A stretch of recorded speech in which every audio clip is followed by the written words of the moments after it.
To Ambassador Kashak from Galactic Council.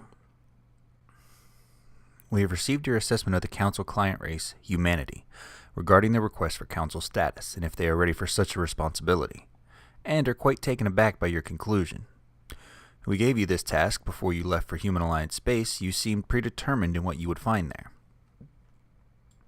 Here is a transcript of our last communication with you. We made contact with those sickly apes a mere 54 Earth years ago, and they had barely spread to their third star system. When we gave them the paltry 28 systems surrounding their homeworld, only 2 of which actually contained garden worlds, they rejoiced. Now they claim to match the industrial capabilities of the Elomi, who hold 5 times the number of worlds they do. I tell you, they're merely puffing up, trying to look big and scary and con us out of something valuable. I'll go to the human space, spend the required 0.7 Earth years, talking to the fewest number of humans possible, and quickly come back to civilization.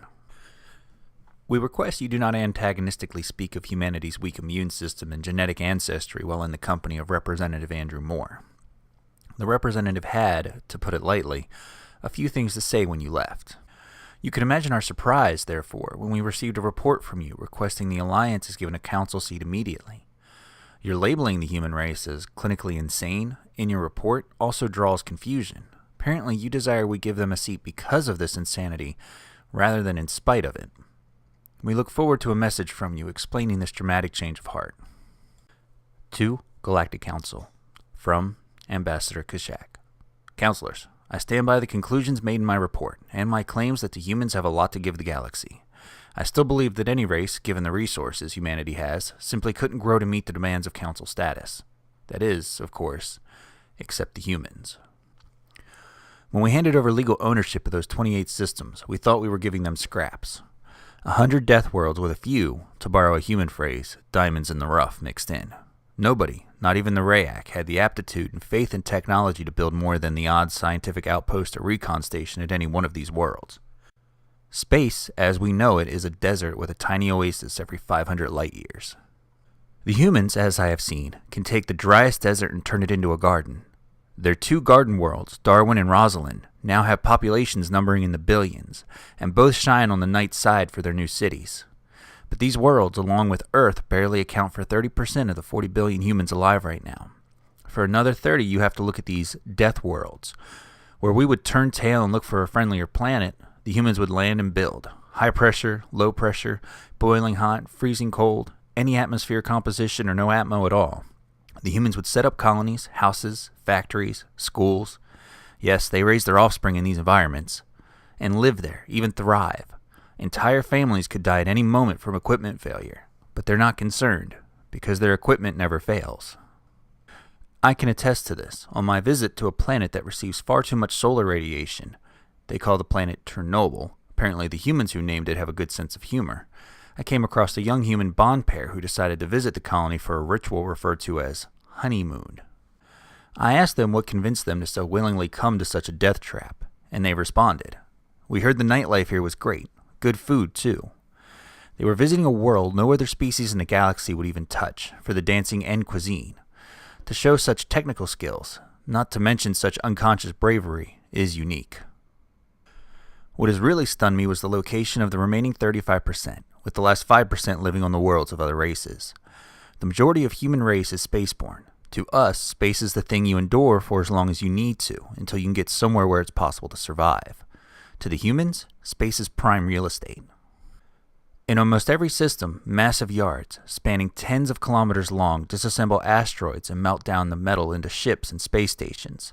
Most systems support an ever-growing ring of space-based solar power stations, usually made from the guts of the innermost planet. This, they claim, has eliminated an energy crisis they've been having for centuries, and one we've been having right up to today, though I decided not to mention that.